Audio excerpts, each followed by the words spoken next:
સ્વભાવ એટલો એટલો બદલી ગયો, એટલો એટલો બદલી ગયો, બોલાવ્યો ન થાય. ઘણા ઘણાના સ્વભાવ તો ઓલા લવિંગિયા મરચા જેવો થઈ ગયો. કાંતિભાઈ, ઘણાનો સ્વભાવ લવિંગિયા મરચા જેવો થઈ ગયો.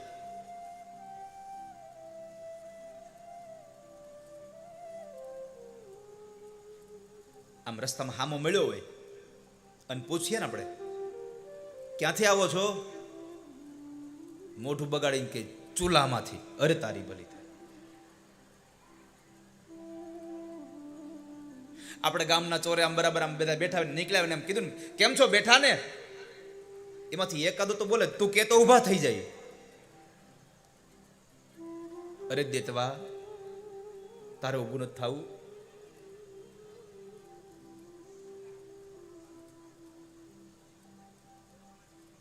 મજામાં? આટલું બોલો ને ત્યાં એમ કે તો મજા નહીં હોય તો તમે સારું કરી દેહો. માણસ સ્વભાવથી બદલી ગયો. મહાત્માજી હામા મળે ને કીધું એમ, બાપુ સીતારામ, અરે તુમ સંસાર इसमें ક્યાં જાનો. હવે આપણા હાટું બાવો થયો હોય. અમે કીધું ભાઈ ઘર મૂકવાનું, શું કામ એને આવો સ્વભાવ રાખવો છે? ભગવાન પૂજાયા છે માત્ર ને માત્ર એના સ્વભાવથી. તાપત્રય વિનાશાય. ભગવાન પોતાના સ્વભાવથી પૂજાયા છે. અને ભગવાનનો સ્વભાવ જો હોય તો ભાગવતના તૃતીય સ્કંદમાં જવું પડે. અહો બકીયમ સ્તન કાલકૂટમ જીઘામ સયા પાય યદપ્ય સાધ્વી. ભગવાનનો સ્વભાવ કેવો છે? તો કહે છે કે દૂધ પીવડાવે એને મોક્ષ આપે અને ઝેર પીવડાવે એને મોક્ષ આપે. આવો સ્વભાવ મારા ઠાકોરજીનો છે. એટલા માટે પગે લાગીએ છીએ આપણે એને, એટલા માટે પ્રણામ કરીએ છીએ. શ્રી કૃષ્ણાય વયમ નુમઃ. એમને પ્રણામ નથી કર્યા વાલા.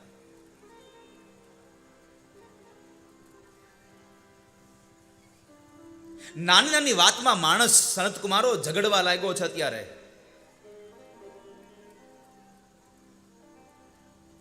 સમાજના લોકો આળસુ થયા છે, ક્રોધી બન્યા છે, કપટી બન્યા છે, લોભી બન્યા છે. ઘરે ઘરમાં કંકાસ ચાલે છે. પતિ પત્ની વચ્ચે ઝઘડાઓ ચાલે. ઘરોમાં સ્ત્રીના રાજ આવ્યા છે. આવું હું નથી કહેતો. વ્યાસજીએ લખ્યું છે હજારો વર્ષ પહેલા, તરુણી પ્રભુતા ગેહે શાલકો બુદ્ધિદાયક. તરુણી પ્રભુતા ગેહે.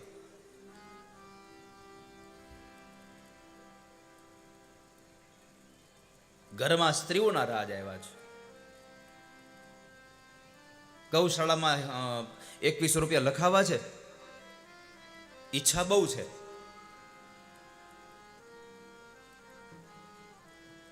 પણ આજ નહીં કાલ લખાવી. કેમ? ઘરે જઈને સાંજે છોકરાને પૂછી લઉં ને. છોકરાનું નહોતું પૂછવાનું, હાઈકોર્ટમાં પૂછવાનું હતું.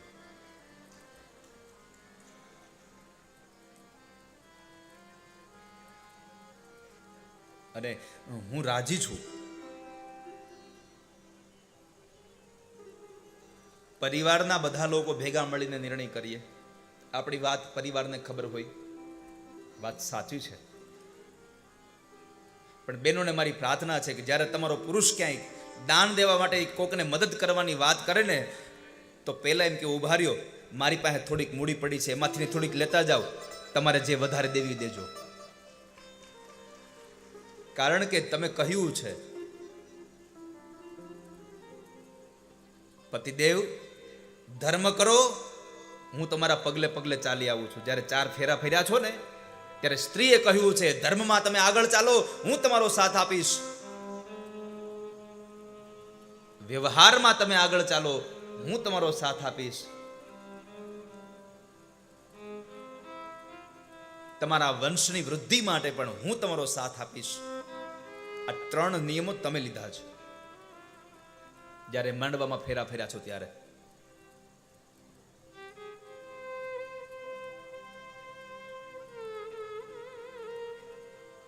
સંત કુમારો,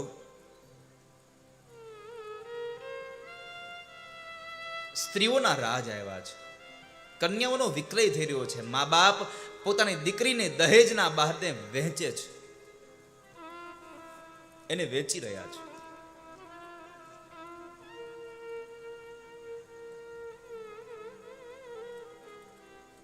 અરે નારદ, મૂળ વાત કરો ને, થયું છે શું?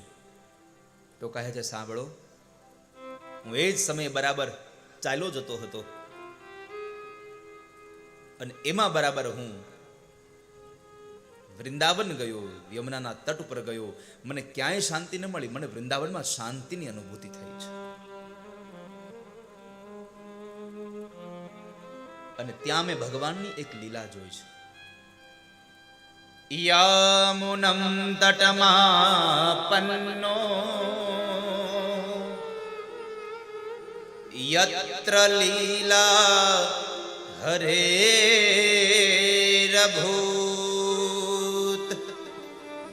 મેં ભગવાનની એક લીલાનું ત્યાં દર્શન કર્યું. યત્ર લીલા હરેરભૂત.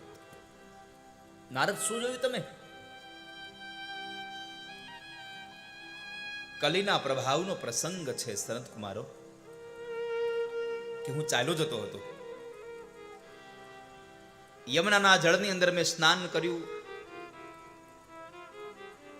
અને એ સ્નાન કર્યા પછી હું જ્યારે જતો હતો તો માર્ગની અંદર એક યુવાન સ્ત્રી બે વૃદ્ધ પુરુષોના મસ્તક રાખી ગોદમાં અને રડતી હતી. અને બરાબર હું એમની પાસેથી પસાર થયો, એમણે મને પ્રાર્થના કરી, ભો ભો સાધો ક્ષણમ તિષ્ઠ મચ્ચિંતામપિ નાશય. હે સાધુ, એક ક્ષણ માટે રોકાઈ જાઓ.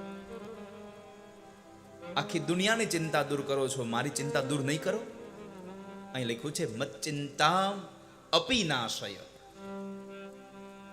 મારું પણ દુઃખ દૂર કરો. બધાનું દુઃખ દૂર કરનારા છો, આજે મારું પણ દુઃખ દૂર કરો તમે.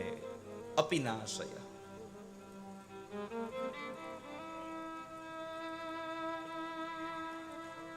નારદના પગ સ્તંભી ગયા, ઉભા રહ્યા છે. પ્રશ્ન કર્યો, સ્ત્રી તું કોણ છે, શું કામ રડે છે? સ્ત્રી કહે છે, મહારાજ, મારું નામ ભક્તિ છે, હું ભક્તિ છું. અરે તું તો ભગવાનની પ્રિય છો, છતાં તારી આવી દશા કેમ થઈ આજે? ભક્તિ રાણી કહે છે, મહારાજ, મારી દશા આમ એટલા માટે કે હું દ્રવિડ દેશમાં ઉત્પન્ન થઈ, કર્ણાટકમાં હું વૃદ્ધિ પામી, મહારાષ્ટ્રના ક્ષેત્રોમાં ફરતી ફરતી ફરતી ગુર્જરમાં આવી, ગુર્જરે જીર્ણતામ ગતા. જોકે ગુર્જરે જીર્ણતામ ગતા એટલે ઘણા બધા લોકો એમ કહે છે ગુજરાતમાં આવીને ભક્તિ ગરડી થઈ. ગુજરાતમાં આવીને જ્યાં ભક્તિ ગરડી થઈ,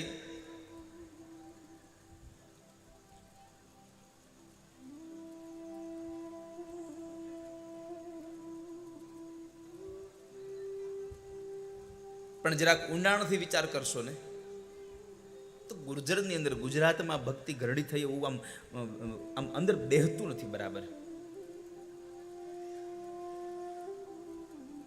જ્યાં સતાધારમાં હરિહરનો હાથ પડતો હોય, જ્યાં બગદાણામાં બજરંગદાસ બાપાને ત્યાં હરિહરનો હાથ પડતો હોય, અરે જે જુનાગઢમાં નરસિંહ મહેતાની કરતાલ વગડતી હોય, અરે એટલું નહીં મારા વાલા, આપણા નાના એવા અણિયારી ગામમાં પણ ગૌશાળાના લાભાર્થ એવી ભાગવતની કથાઓ વંચાતી હોય, એવા ગુજરાતમાં ભક્તિ ગરડી ન થાય, ત્યાં યુવાન થઈને થનગનતી હોય વાલા. ત્યાં ભક્તિ યુવાન થઈ જાય.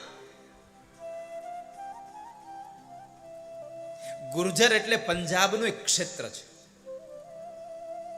ત્યાં ભક્તિ ગરડી થઈ અને ત્યાંથી પછી આમ આગળ ગઈ એટલે યમુનાના કિનારે એમને સ્નાન કર્યું અને એ યુવાન થઈ. અરે પણ સ્ત્રી આ તારી ગોદમાં સૂતેલા બે આ વૃદ્ધ પુરુષો કોણ છે? ભક્તિ મહારાણી કહે છે, મહારાજ આ બે મારા દીકરા છે. નારદજીની આંખો ફાટી ગઈ. મા યુવાન અને દીકરા વૃદ્ધ, આવું બને કેમ? પણ આ જ કલીનો પ્રભાવ છે.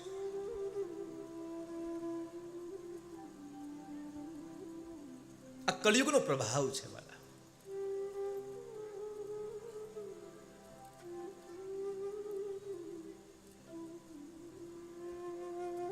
ભક્તિ મહારાણીએ પ્રાર્થના કરી છે, મારા બે દીકરા છે, જ્ઞાન અને વૈરાગ્ય. તમે આને જાગૃત કરો.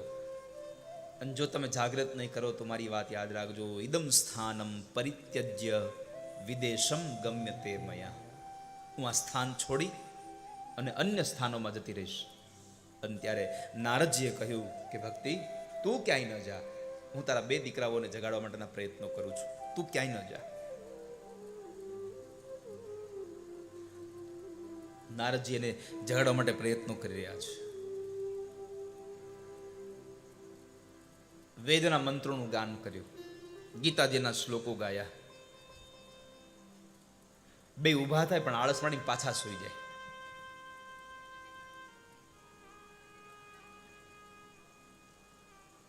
આળસ માડીને પાછા સૂઈ જાય. એક બાજુ ભક્તિ એમ કહે છે, હું આ સ્થાન છોડી અને બીજે જતી રહીશ. અને ત્યારે દેવર્ષિ નારદે